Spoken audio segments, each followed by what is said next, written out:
매일 아침 책 읽기로 하루를 시작하는 행복 습관, 미라클 독서입니다.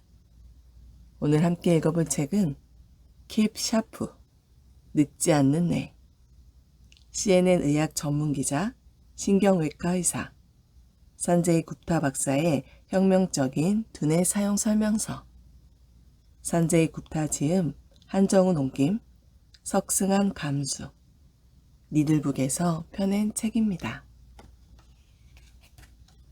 차례 프롤로그 파트 1 뇌, 내 머릿속의 블랙박스. 파트 2 두뇌 강화, 정신 건강을 잃지 않는 방법. 파트 3 진단 그 후, 치매를 진단받은 후 해야 할 일과 이겨내는 방법. 에필로그. 차례는 이렇게 되어 있고요. 프롤로그부터 읽어보도록 하겠습니다. 프롤로그. 불가능은 없다. 나는 대부분의 동료들과 다르게 뇌 전문의는 고사하고 의사가 되고 싶다는 절절한 바람조차 가지고 있지 않았었다. 나의 첫 장래희망은 작가가 되는 것이었는데 아마도 초등학교 소년 시절에 영어 선생님을 짝사랑했기 때문인 것 같다. 나는 13살 때 외과대학 진학을 결심했고 이는 할아버지가 막 뇌졸중 진단을 받았던 시기이기도 했다. 할아버지와 사이가 가까웠던 만큼 할아버지의 뇌 기능이 빠르게 변화하는 것을 목격하는 일은 매우 충격적이었다. 할아버지는 갑작스레 말하기와 쓰기를 할 수 없게 되었지만 다른 사람들의 말을 알아듣거나 글을 읽는 일은 가능한 것 같았다. 간단히 말하자면 할아버지는 말과 글은 이해할 수 있으되 같은 방식으로 표현할 수는 없었다. 아마도 뇌의 복잡하고 신비로운 기능에 매료된 것이 이때가 아니었을까 싶다. 나는 병원에서 많은 시간을 보냈고 의사들에게 질문 세례를 퍼붓는 성가신 아이였다. 의사들이 할아버지에게 무슨 일이 일어났는지 차분하게 설명해 줬을 때는 마치 어른이 된 듯한 기분이 들기도 했다. 나는 의사들이 할아버지의 막힌 경동맥 혈관을 뚫어 뇌로 가는 혈류를 회복시키고 미래의 뇌졸중을 막아서 할아버지의 건강을 되찾아주는 과정을 지켜봤다. 외과 의사들과 이렇게까지 많은 시간을 보낸 적이 없었기에 나는 의사들이 읽어내는 일련의 장면들에 완전히 매료되었다. 나는 의학과 인체에 대한 책을 닥치는 대로 읽기 시작했다. 그러면서 뇌, 특히 기억이라는 것에 이른바 꽂혔다. 우리의 기억, 우리가 누구인지 정의하는 바로 그 섬유질이 뇌의 작은 영역들 사이에 보이지 않는 신경화학적 신호로 축소될 수 있다는 사실이 너무나 놀라웠다. 이 부분은 여전히 나를 놀라게 한다. 뇌생물학 세계에 대한 어린 시절의 탐험은 명쾌하면서도 아주 신비로웠다. 1990년대 초반, 내가 의대에 다니던 시절에는 뇌신경세포는 재생이 불가능하다는 게 통념이었다. 뿐만 아니라 우리는 일정하게 정해진 뇌세포 용량을 가지고 태어나며 일생 동안 서서히 용량을 고갈시킨다고 생각했다. 술을 많이 마시고 담배를 피우는 것과 같은 나쁜 습관은 뇌세포의 고갈을 가속화시킨다. 이에 대해서는 나중에 자세히 설명하려 한다. 특유의 낙관주의 성향 때문일 수도 있지만 나는 인간의 뇌세포가 단순히 성장과 재생을 멈추리라고는 생각하지 않았다. 우리는 평생 기발한 생각, 깊은 경험, 생생한 기억, 새로운 배움을 계속한다. 때문에 나는 내가 활동을 멈추지 않는 한 그냥 시들지는 않으리라 확신했다. 2000년 신경외과 수련을 마친 무렵에는 신경조직이라 불리는 새로운 뇌세포의 생성을 촉진하고 뇌의 크기까지 늘릴 수 있다는 증거가 속속들이 나왔다. 이는 우리 몸의 중앙통제 시스템인 뇌를 바라보는 방식에 있어서 놀라울 정도로 낙관적인 변화였다. 실제로 우리는 일상생활 속에서 뇌를 충분히 더 좋게, 더 빠르게, 더 건강하게, 더 총명하게 만들 수 있다. 이 책의 뒤에서 뇌의 해로운 습관에 대해 알아볼 것이다.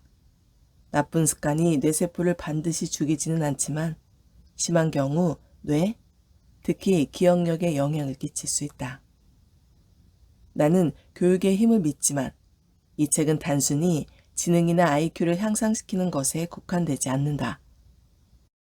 그보다는 새로운 뇌세포를 생성하고 우리가 가지고 있는 뇌세포를 효율적으로 작동하게 만드는 것에 관해 다룰 것이다. 바꿔 말해 이 책은 정보를 빠짐없이 기억하거나 시험을 잘 치르거나 과제를 능숙하게 수행하는 등의 방법을 소개하지 않을 것이다.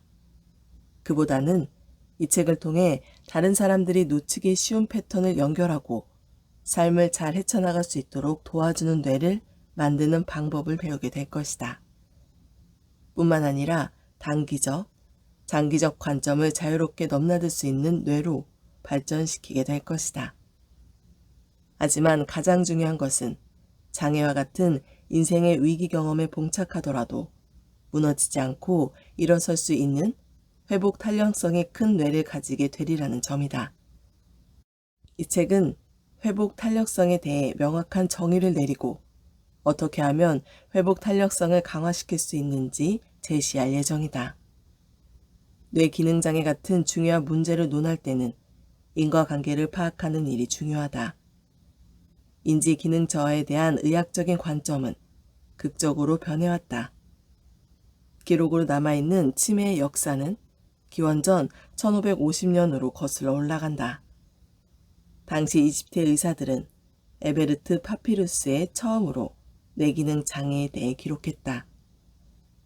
에베르스 파피루스는 고대 이집트의 의학을 담은 110쪽짜리 두루마리 필사본이다. 그러다 1797년에 이르러서야 이러한 증상에 치매라는 명칭이 붙었다. 치매는 라틴어로 정신나간이라는 뜻이다. 이 용어는 프랑스 정신과 의사인 필립 피넬이 만들었다. 피넬은 정신질환을 앓고 있는 환자 치료에 인간적인 접근 방법을 도입하고자 노력했으며 현대정신의학의 아버지로 추앙받는다. 치매라는 말이 처음 사용되었을 당시에는 연령대와 상관없이 지적 결함, 사고적 능력의 결여를 가진 사람들을 가리켰었다. 그러다 19세기 말에 들어서면서 치매는 특정 인지 능력을 상실한 사람만을 지칭하게 되었다. 19세기 영국의 내과의사 제임스 카우스 프리처드 박사는 자신의 저서 정신이상 치료법에서 노인성 치매라는 용어를 사용했는데 과거에는 치매가 노년기에 발생하는 모든 종류의 정신 이상을 일컬었다. 기억력 저하는 치매의 가장 두드러진 증상 중 하나이고 대부분 노인에게 나타났기 때문에 치매의 노인성이라는 말이 붙었던 것이다. 오랫동안 치매에 걸린 노인들은 저주를 받았거나 매독 같은 전염병에 걸린 것으로 여겨졌다. 그래서 치매는 경멸이자 모욕의 말로 간주되고 사용되었다. 여담으로 딸들에게 이 책에 관해 처음 언급했을 때 아이들은 이 책이 영화 해리포터에 나오는 영혼을 빨아들이는 어둠의 괴물인 디멘터에 관한 것이냐고 물었었다. 특정 질병이 아니라 기억력 쇠퇴와 판단력 저하에 관련된 증상을 통칭하는 치매가 이렇게 부정적인 의미로 인식된다는 점은 한번 짚고 넘어갈 만하다. 의사나 과학자가 치매라는 용어를 사용해 진단을 내려도 정작 환자나 보호자는 치매를 어떻게 이해할지 잘 모른다. 치매를 한 가지로 규정하기에는 너무 광범위하다. 치매는 경증에서 중증까지 범위가 아주 넓고 치매를 일으키는 일부 원인들은 가역적이다. 치매의 절반 이상을 차지하는 알츠하이머병이 집중적인 관심을 받는 탓에 치매와 알츠하이병을 혼용하는 경우가 많지만 이는 잘못된 것이다.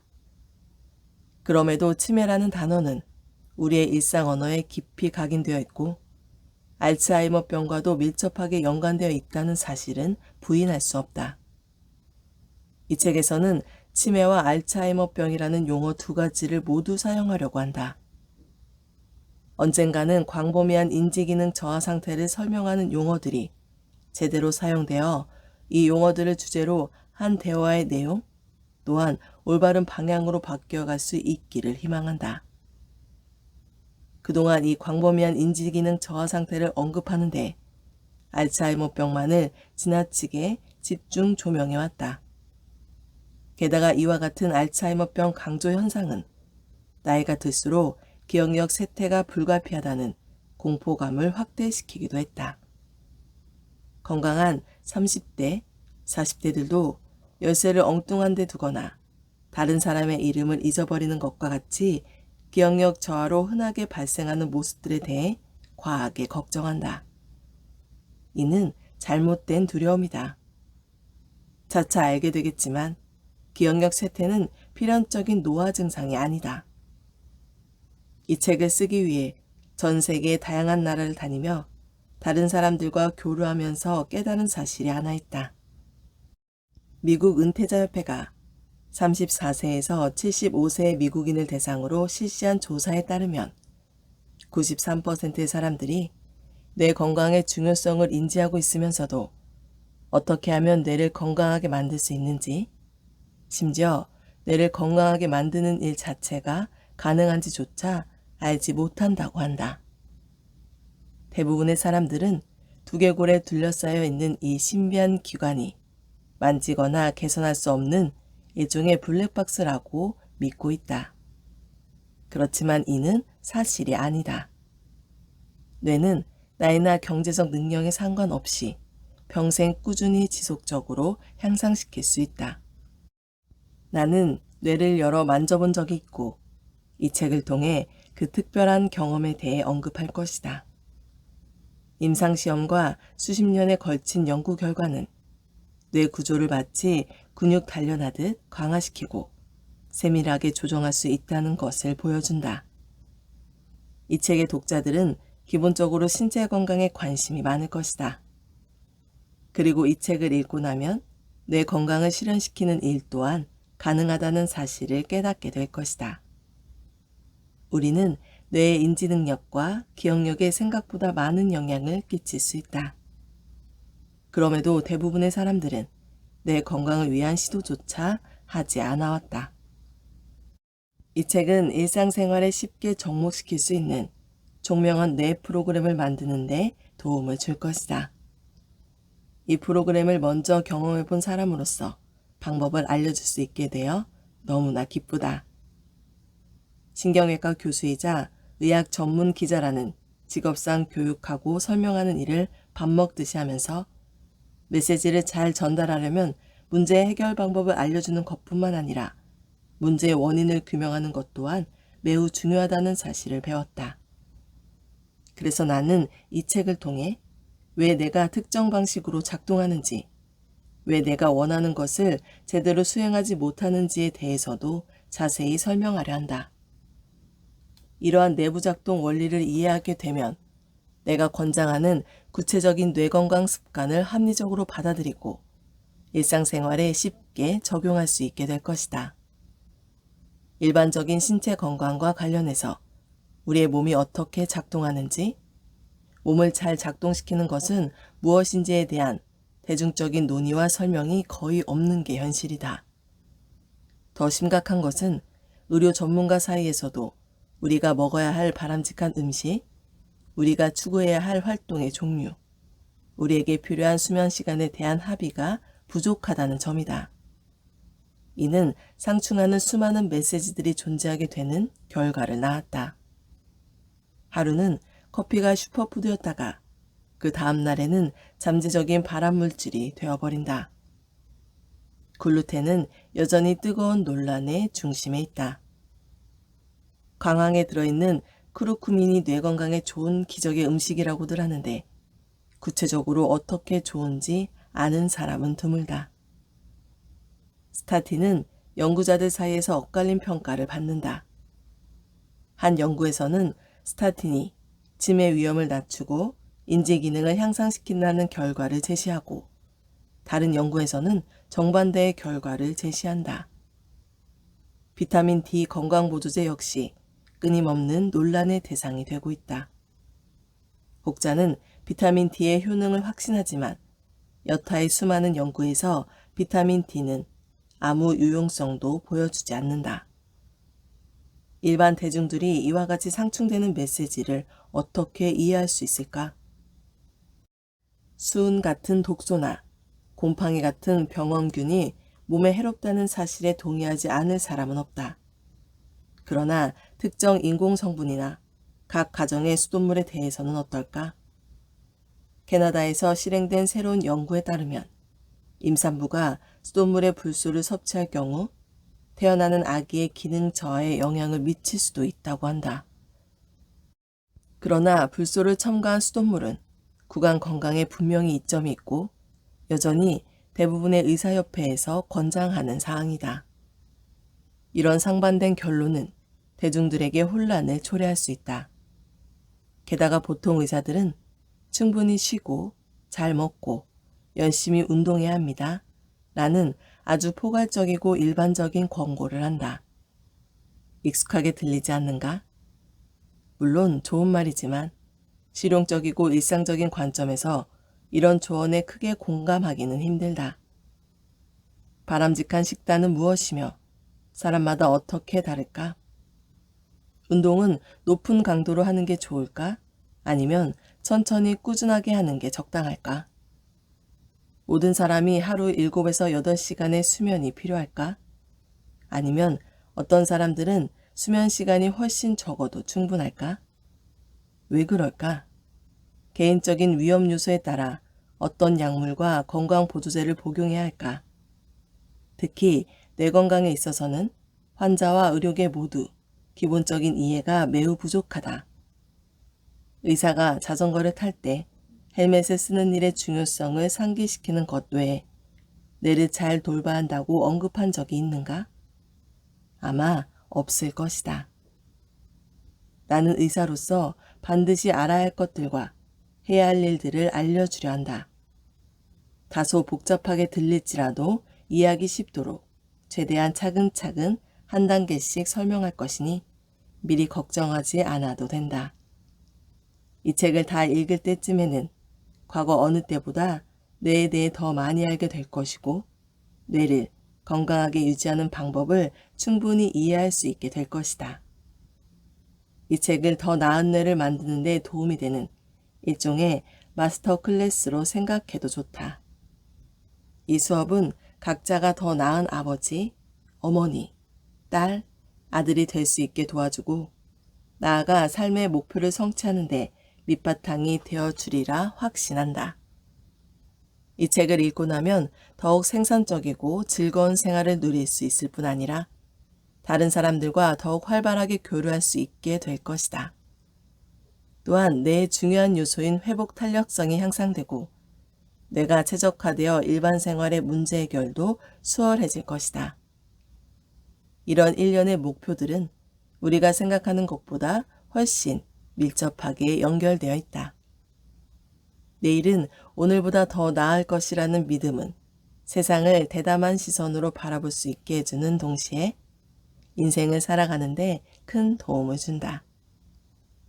나는 청소년 시절부터 늘 신체 건강을 위해 열심히 노력했다. 내 몸을 더 튼튼하게, 더 빠르게, 그리고 질병과 부상으로부터 더 잘 회복할 수 있도록 만들기 위해 애썼다.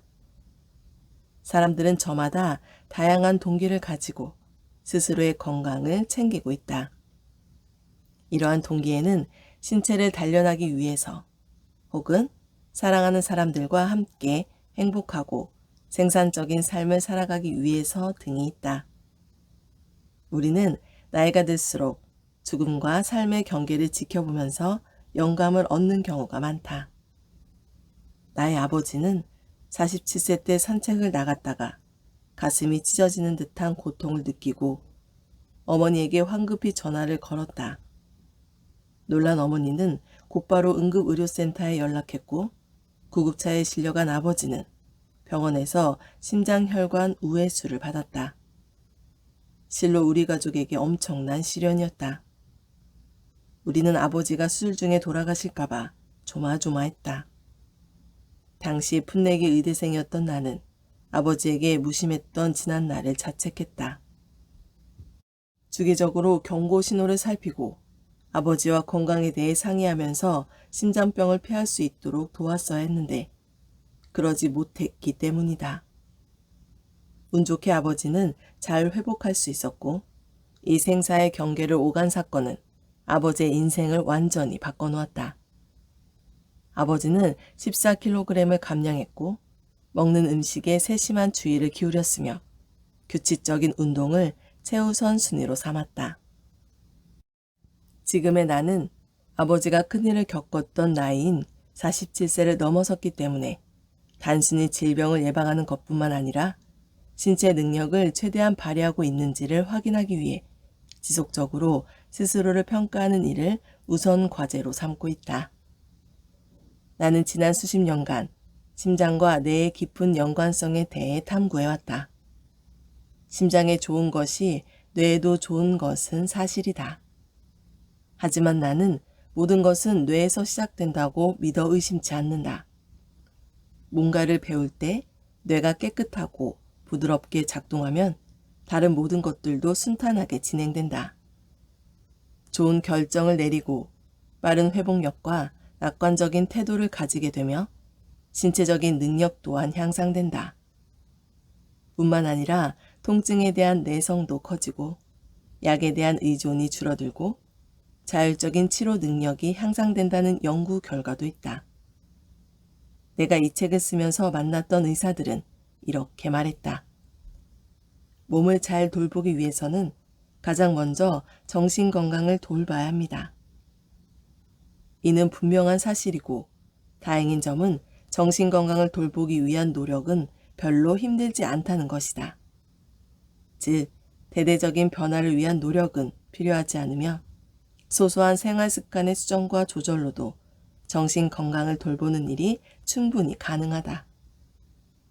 어떤 생활 습관이 왜 효과적인 것인지에 대해 설명하기 전에 이 책의 필자인 나의 철학부터 제시하는 게 좋을 것 같다. 나는 수년간 사회의 다양한 분야에서 활동해왔다. 대학병원 신경외과 전문의, 백악관 공무원, 언론기관의 저널리스트, 그리고 한 여성의 남편이자 강하고 똑똑하고 아름다운 소녀들의 아버지로서 말이다. 삶을 사는 내내 나는 어렸을 때 배웠던 원칙을 고수해왔다.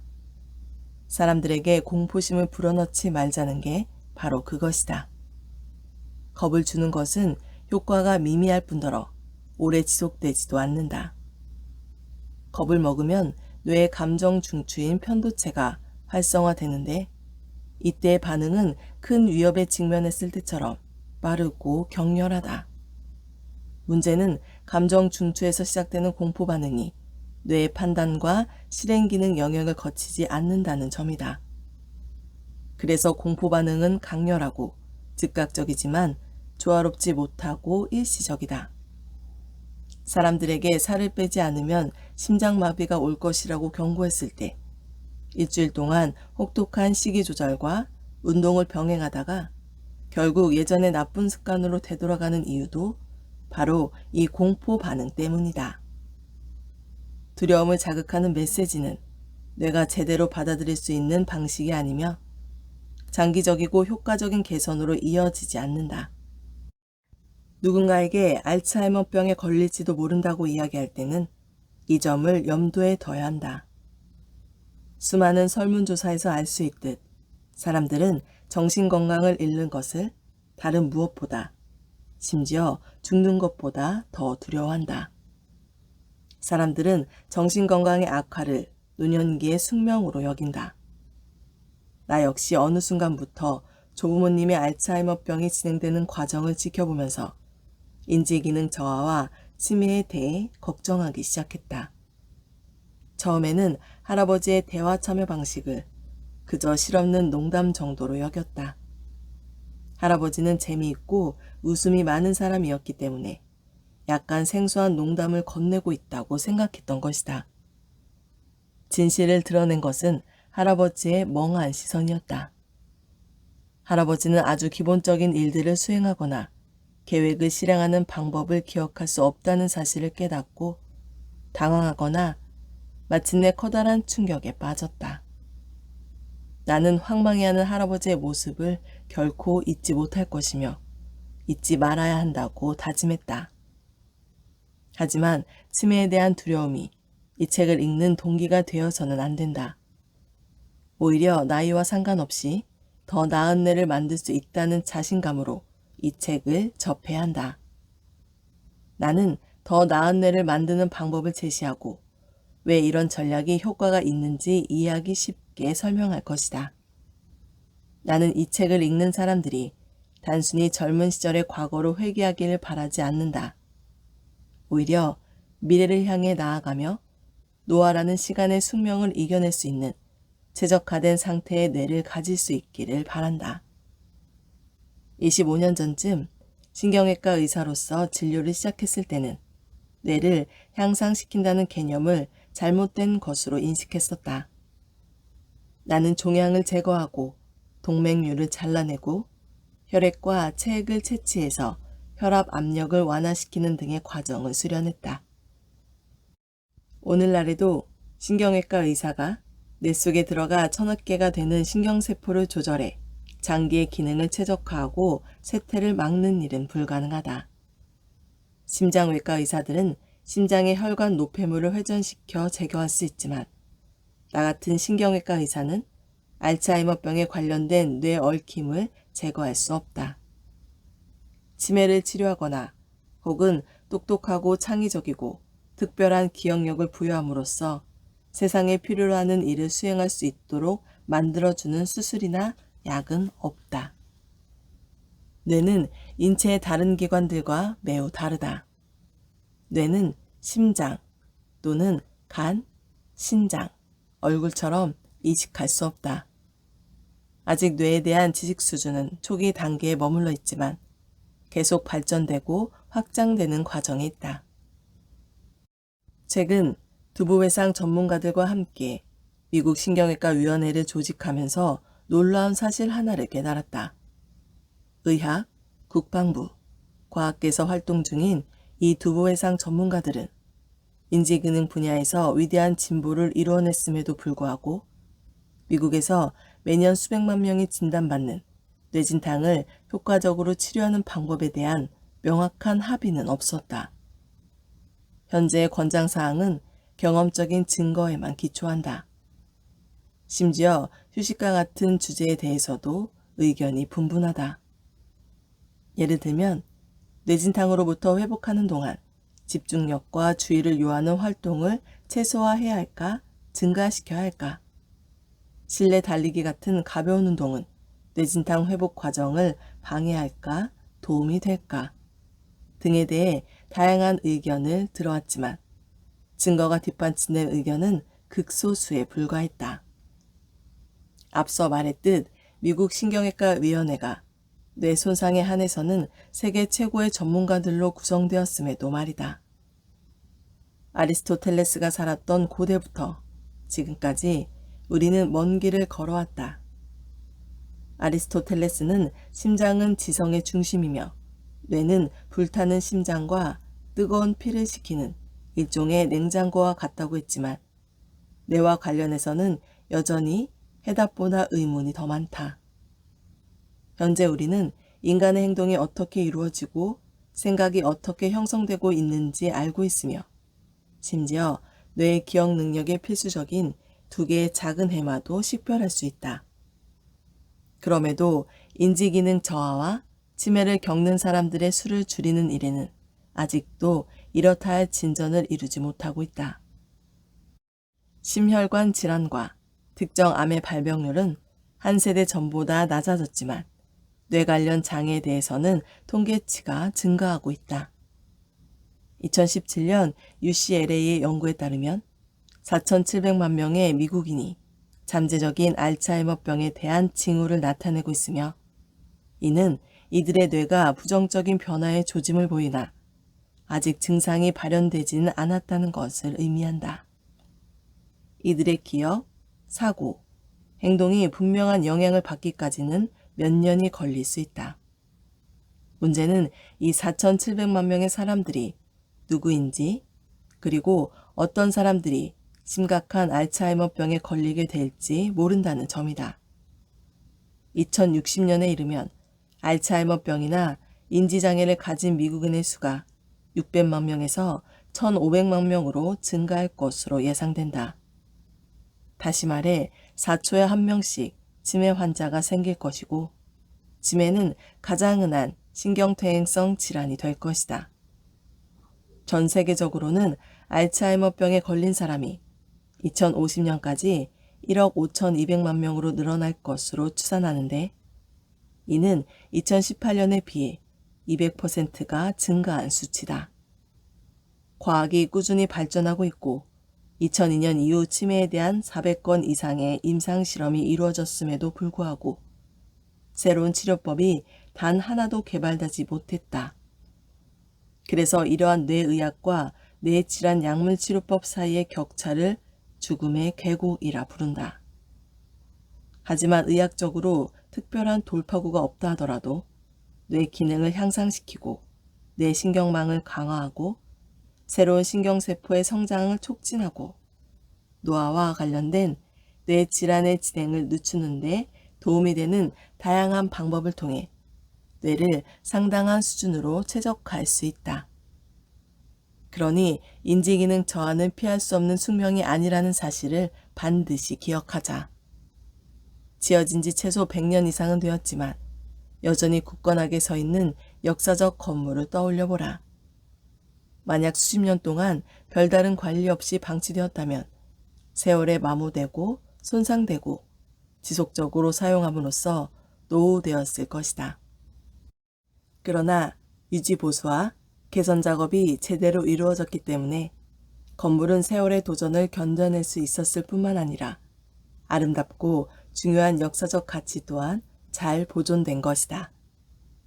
마찬가지로 인간의 뇌도 일상적인 유지보수와 관리가 필요한 구조체다. 내가 이 책에서 제시할 전략 중 일부는 뇌 건강의 핵심적인 발판을 마련하는 데 도움이 되리라 확신한다. 현 상태보다 더 강력하고 안정적인 뇌를 위한 지지 구조를 만드는 일은 뇌의 기초를 강화하고 조기 혁신을 수행하는 데 커다란 역할을 할 것이다. 다른 일부 전략들은 지속적인 유지보수에 필요한 원료를 제공하고 이른바 인지예비력 혹은 과학자들이 뇌 회복 탄력성이라고 부르는 특성을 향상시킬 것이다. 인지예비력이 향상되면 치매에 걸릴 위험을 줄일 수 있다. 마지막으로 총명한 뇌를 유지하기 위해 아주 일상적인 생활습관 전략을 제시할 예정이다. 기존에는 뇌는 유년기 이후 더 이상 발달하지 않으며 고정되고 고착된다는 사고방식이 지배적이었다.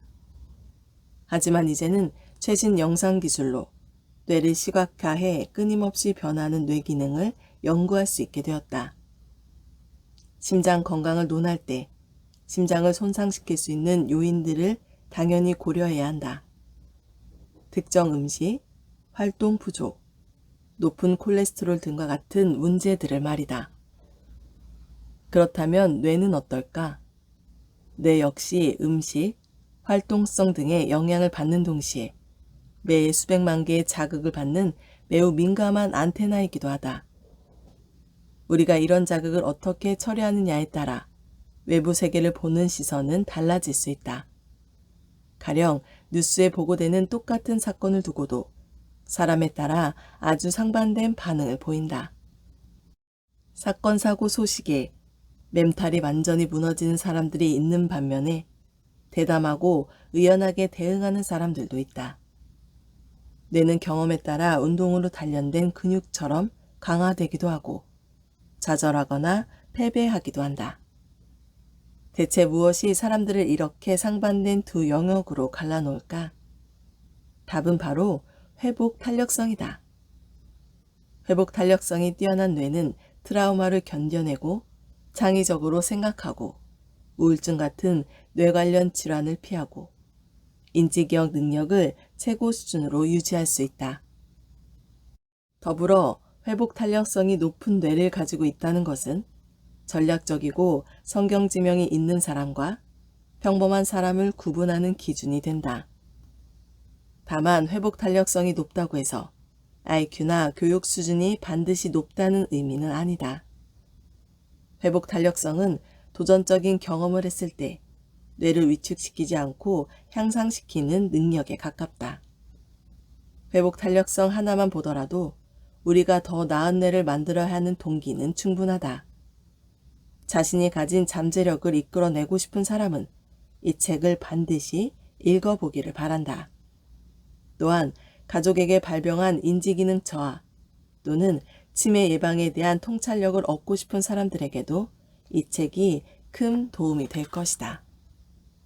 삶을 마음껏 즐기고 고도로 생산적인 사람이 되기 위해 뇌 건강을 최적화하는 전략을 찾고 있는 누구든 나이에 상관없이 이 책을 읽어볼 것을 권한다. 지병을 앓고 있는 사람들이든 엘리트 운동선수든 상관없이 더 나은 미래를 맞이할 수 있다. 많은 사람들이 뇌 건강을 개선시키는데 충분한 노력을 하지 않는 게 사실이다. 이 책을 집필하면서 독자들에게 권장하는 모든 전략을 직접 실행해 봤으며 덕분에 이전보다 뇌 건강이 훨씬 좋아진 것을 몸소 느끼고 있다. 이 책을 읽는 독자들 또한 같은 경험을 할 수 있기를 진심으로 바란다. 더불어 사소한 바로잡음이 점진적으로 지속되면 엄청난 성공으로 이어질 수 있다는 믿음을 심어주고 싶다. 오늘 미라클 독서는 여기까지 읽도록 하겠습니다. 오늘도 감사합니다.